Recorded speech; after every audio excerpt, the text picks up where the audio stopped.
He talks about bringing the boys to Pleasure Island. Then he starts whispering what happens to the boys. Watch it. Movie. One time I said, I'm throwing up blood. I need to go to treatment. I need to get help. They didn't let me have phones in my hotel rooms because they didn't want me to call room service. I didn't have food in my hotel room because they didn't want me to eat the snacks. They like barricaded me into my hotel room. They put furniture outside of my door so that I couldn't get out. Everyone around me saw and did nothing. Transitioning from Disney to this was fucking easy. I don't know, getting... Now, this is scary. It's said, but not proven, that every single Disney princess is supposed to, like, represent a disorder. Psychologists did a study. Do something with it. It's just money coming to me easily. Money coming in and needing me. Money coming in repeatedly. Money coming, it's just money coming. It's just money coming to me frequently. Money coming in to be with me. Money coming in secretly. Money coming, it's just money coming. It's just money coming to me always. Money coming in all day. Money coming in all paid. Money coming, it's just money coming. It's just money coming to me frequently. Money coming in to be with me. Money coming in secretly. Money coming, it's just money coming. It's just money coming to me easily. Money coming in and needing me. Money coming in repeatedly. Money coming, it's just money coming. It's just... Did you guys know that these Disney stars were arrested and some even spent time in prison? Starting with the one that shocked me the most, Phil Lewis, who played Mr. Mosby on The Sweet Life of Zack and Cody. He went to prison for manslaughter. So in 1991, way before The Sweet Life of Zack and Cody aired, Phil killed a 21-year-old girl while drinking and driving. But he was released early and only served 1 year because of the work he did in prison. Next, we got Debbie Ryan, who played Bailey Pickett on The Sweet Life on Deck. When Debbie was 22 years old, she was arrested and charged with a DUI after she crashed her car with another person and severely injured them. Okay, this one's crazy. Back in 2018, Adam Hicks, who starred in Zeke and Luther, was arrested after going around pointing guns at people and robbing them with the help of his girlfriend, Danny. He ended up getting only 5 years in prison, and now he's pursuing his music career and he's on TikTok. Now, this one definitely caught me off guard because Mitchell Musso played such an innocent kid on Hannah Montana,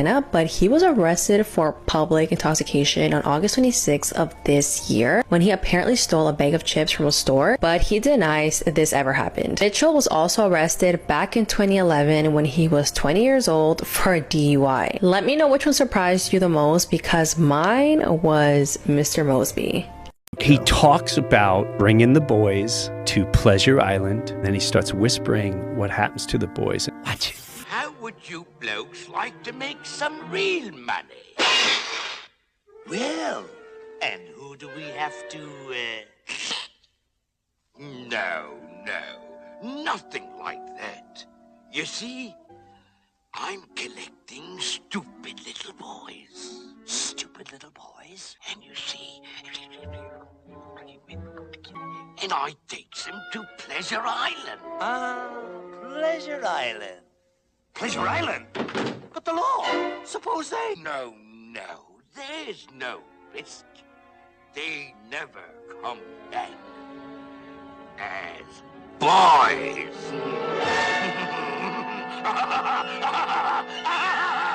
Jesus Christ.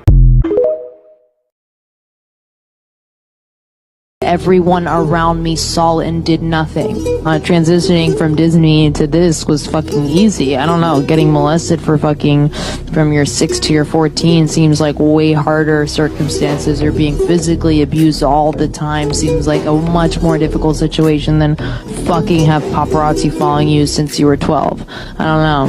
Let me tell you an experience I went through personally. So I was with some friends in LA, and it was this big influencer party. Should I say her name? It was belly throwing party. The party said you had to be half naked. They said they had to prick your blood to get in. I said, oh no, I'm good.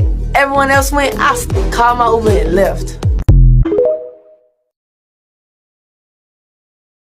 One of the most intense parts of the documentary is when it tells the story of a man named Brian Peck. Now, Brian Peck is an actor that's been in a ton of kids' TV shows. You might remember him from All That. Pickle Boy. His pickles taste bad. Well, allegedly, while Brian was filming these kids' TV shows, he was also molesting a kid. Well, he served 16 months in prison, and then he was released. Now, you would think after that he would be banned from Hollywood, right? 2 years later, he was back on TV. And not just any TV, he was back on kids' TV. That's right, after being convicted of molesting a child, they put him on a kid show. So in 2006, he had a part on The Sweet Life of Zack and Cody. And the creepiest part, he played the voice of a mirror that told underage kids how they look. Okay, these are the nicest things I own. What do you think of this one? This one? I don't think so. Yeah, literally the voice of a mirror. You can see his name in the credits. They weren't even hiding it. And the things they had him saying as the mirror honestly feel so creepy after you know his past. I'm here to take you on a little trip. Come on. Step into me. Okay, I think you've been going a little heavy on the glass cleaner. Trust me on this, sweetie. Have I ever steered you wrong before? Yeah, and then there's even a part where she goes inside of him. Look closer. Closer. The scariest part about all of this, if you go to his IMDb page, he worked a lot, and most of them were kid shows. And for some reason, nobody cares. Nobody's firing him. Nobody is saying no. They are letting him work. Oh God, not him saying, pickle boy, boys, pickles taste bad. What kind of pickle were you talking about, sir? But then again, I have to say, back in the days, and it does not make it okay, all right? But back in the days, people used to say the most off-the-wall stuff on TV, on daytime TV. Celebrities on TV, Disney Channel was supposed to be for children, and people would just laugh at those things that they would say on TV. And we never even blink an eye, move a muscle, nothing. We never thought anything of it. I'm just glad that we're in this time now where we can actually point things out, because I feel like Disney Channel in particular, movies too, not just Disney Channel, but they do place subliminal messages in movies and TV shows. And if you know, you will see it. But if you don't know, to you, it's just nothing. There's this one TV show I saw where they literally had the Illuminati sign on a child's TV show. And I think it was, what was it called? Now, this is scary. It's said, but not proven, that every single Disney princess is supposed to, like, represent a disorder. Psychologists did a study, and they said in every Disney princess there's a clear disorder that they have. Firstly, Belle was captured and put in a castle. So this is called Stockholm Syndrome, which means you fall in love with your captor. That's why she fell in love with the Beast, because he is the one that captured her. Also, if you notice, Ariel has a big ship, and there's so many things around her, so she's a hoarder. And that's a form of OCD. She has so much, like, stuff on her ship, but she doesn't throw it away. Another one is Alice, like Alice in Wonderland. She sees caterpillars walking around and imagines a lot of things that aren't there, which is basically schizophrenia. Crazy, right?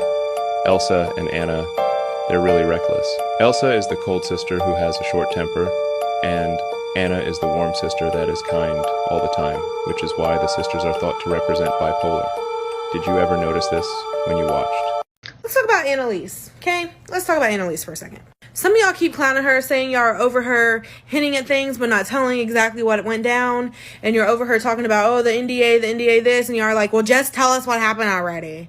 Y'all, if there is one thing I am ever certain about, is how airtight Disney's NDAs are. I promise you, if it ain't money that Disney paid, they had some kind of fine writing in that NDA where they literally cannot spill. But on the day that they can, y'all better just sit down, because I have a feeling too many people gonna have to apologize to Mr. Brown, Raven, Annalise, Demi.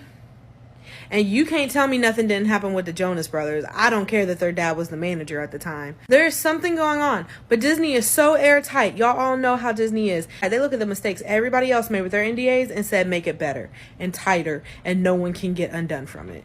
But the day that it breaks, or the day Annalise just decide to, well, you know what, let me just get it all out, they gonna give me anyways. And Lord, don't let Alice and Stoner start talking, because I don't think we will ever come out of shock. Something just tells me that girl got so many stories. They just waiting to come out. Every year I filmed a season of a TV show, I went on tour, I made an album, and I shot a movie. One time I said, I'm throwing up blood. I need to go to treatment. I need to get help. They didn't let me have phones in my hotel rooms because they didn't want me to call room service. I didn't have food in my hotel room because they didn't want me to eat the snacks. They like barricaded me into my hotel room. They put furniture outside of my door so that I couldn't get out. I've learned a lot from that experience. Like, no one can control me anymore. If I had a hiatus from my show, I would have the tour bus pull up to the studio and take me on tour for 1 week. Or I would fly to London to do promo. And I remember one day I woke up, I was so tired and like just drained from how much work I was doing. I personally turned to, if you're gonna work me like an adult, I'm gonna party like an adult. And that at 16, 17 wasn't healthy at all. As a 16-year-old, I woke up and I just started crying. And my mom was like, what's wrong? And I was like, I'm so tired. And then she started crying too. She was like, me too. Demi Lovato exposes Disney. Hey y'all, welcome back to All Things Jenny. I'm Jenny. So let's talk about Disney again, particularly Disney Channel.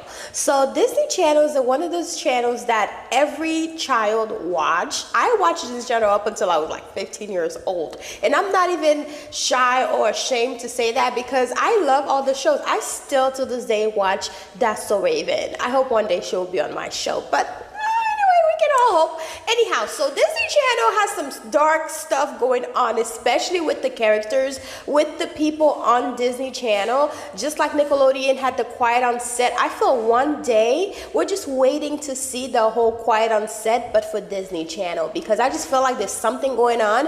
Disney Channel just give off the whole, like, it's like an equivalent to working at Disney. They make you sign your life away, basically, and you cannot talk. And I feel like these people have this gag order and they want to talk. They want to say what happened at Disney. I personally think of Disney as a social engineering firm. I know they're an entertainment company, but they can be both. This is literally one of my favorite topics. There are so many places to begin with this, but I'm going to begin with The Little Mermaid because it was a movie that I saw when I was in about 3rd grade. I remember because there was this really obnoxious theater redhead girl that kind of ruined the movie for me. But that movie had themes in it that stuck with me through my adulthood. And I thought it was interesting when they remade the movie. I'm going to give you some of the themes that in that movie, and I'm going to compare it to now and the possible effects that movie had on a generation. So in The Little Mermaid, this girl has to give away the biggest power that she has, right? And she does this in order to gain the love of someone. So she has to get rid of herself. She has to cauterize a part of herself to gain the love of this man. Now, first of all, she is a villain for doing this. It's never spoken of that way. She does this like creepy love spell that gets her crustacean friends or fish friends and her avian friends to help her trick this man into falling in love with her, which is nearly impossible because he knows none of her thoughts because she can't speak. Now, in the original Little Mermaid, in the song that Ursula sings, she says the men up there don't like a lot of blabber. She basically tells her, don't speak to men because they're stupid. They only care how you look and how you move. And not only did that stick with me as a child, and I found it to be very much true. Also, a lot of little boys watched that movie. So they also thought, oh, is this what being a man is? Not listening to women and not caring what they have to say? I think this is very much forgotten when you talk about like princess movies, how many little boys also watch these movies with their little sisters. And they were sort of neutral gender movies anyway. Anyways, long story short, he ends up falling in love with a woman who looks almost exactly like her, just in a different font, like she's just a brunette. Oh, also, he doesn't choose women. Women just put spells on him and he's just susceptible, like a reed in the wind. Okay, now look at modern times now. Women are going to plastic surgeons and literally taking photos of other women's faces or certain features and saying, put that on my face. So that's like a sort of mask principle right there. Men are just looking for baddies. It seems like they're looking for something hollow, not a whole human being. And this is also very strange to say, but you know the era of Snapchat where women are just like whispering at their phones, lip syncing, not using their actual voices? I see that as a correlate personally. I mean, we all know that someone attractive can ruin their attractiveness by speaking. And I feel like that also came from that movie. I can go on about that whole movie. There's a whole breakdown I can do, but that's not for this right now. I want people to understand that one of the most valuable things you can ever get your hands on is the consciousness of a child. Because you can put subconscious things in there that they're unaware of and that will never be dislodged. I remember lyrics from songs growing up that still stick with me as an adult woman, and they inform the way that I behave still. Like creepy, like R. Kelly lyrics and stuff like that. But to go back to the history of Disney, they have, okay, we'll do this. Someone at Disney has an orphan fetish. And I would say not someone, but the entire entity has an orphan fetish. Because in almost every one of their movies, if you count every 2 or 3 movie, they're missing one parent, or they never saw their parents, or they become orphaned in the course of the film. Someone left a comment on the other video saying that they're imprinting these memories onto children. Yeah, why are you presenting such traumatic content to children at developing ages like that? And they're sitting in a room, you know, usually in a dark room at night with their family, and they're basically being hypnotized. That's just what that is. I'm not saying that part is on purpose, but there's flashing lights in a dark room and you're just being given information. And in this way, it's very easy to like sort of indoctrinate someone. Then if you think back to the older Disney movies that were going on in the 50s, I think in the 60s and the 40s, they were all based on romance and like traditional romantic archetypes, right? The prince who's gonna come and save you, who again knows nothing about you because you're asleep, shrugged. You know, if you really think about the time frames of these movies coming out and you draw correlates of the times that follow, I would love to hear a study on Disney and like the effects of what their films have produced in generations. I'm sure it probably doesn't exist because I'm sure Disney would sue the pants off of you if you tried to do that. Also, if you make children's movies, do you not have a psychologist come in and take a look at what you're about to produce? Like, I don't know. It seems pretty dark-sided to me. There's also rumors that they're in bed with the CIA and the FBI, that they are sort of arms of propaganda, which I would say is probably allegedly true. I mean, you're just learning about Diddy, so it's like, you know, there's... To have these positions in society where you're able to send out massive messages at once to lots of people, like these are not cheap seats to be in. And I think if you're there, like people want their money's worth for it. I also think there's a lot of things like this in our society, and I can go on about that. I think like McDonald's, I think a lot of things are parts of this, and I can explain that if anyone's interested. I can expand more on this topic, but this is 4 minutes now, so that's long enough. But yeah, The Little Mermaid is a story about a villainous girl who tried to get her bag out of a prince who she saw once. He thinks she's like mid. And then another woman, realizing how dumb he is, comes along and like tricks him. And this is supposed to be like a love story? I don't think so. It's disturbed. And again, why would you show this to a child? I mean, I watched it on repeat. Also, last correlation. Nickelodeon and Disney. Whenever there's kids involved, there's going to be predators around. So I would just assume, and I think very wisely, that it's a very similar situation. Yeah, but Disney's not some like wholesome, feel-good enterprise. I feel like it's just some kind of indoctrination method. Very studied. But yeah, there's an orphan fetish going on there. There has to be. It's like if someone wrote a book and every time there was an orphan in it, you'd be like, wow, you really like orphans, huh? Why?